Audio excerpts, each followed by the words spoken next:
সকালবেলা উঠে দেখি ঝলমলিয়ে রোদ্দুর উঠেছে। বেশ অনেক দিন পর আজ রোদ্দুর উঠেছে। বৃষ্টির জন্য জামাকাপড় কাচতে পারছিলাম না। আজকে ঘরে যত রাজ্যে জামাকাপড় ছিল সব সার্ফে ভিজিয়ে দিয়েছি।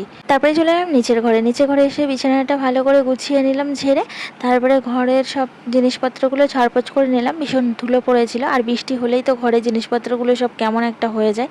তারপরে ঘর দোয়ারগুলো পুছে নিলাম, একেবারে সিঁড়ি টিড়িগুলোও পুছে নিলাম, নিয়ে চলে এলাম জামাকাপড় কাচতে। রোদ্দুর দেখে আর তর সইছে না। ভাবছি কখন জামাকাপড়গুলো কেচে রৌদ্রে মেলবো। তো দেখো দুষ্টুটাকে এনে তারপরে জামাকাপড়গুলো মেলে দিচ্ছি।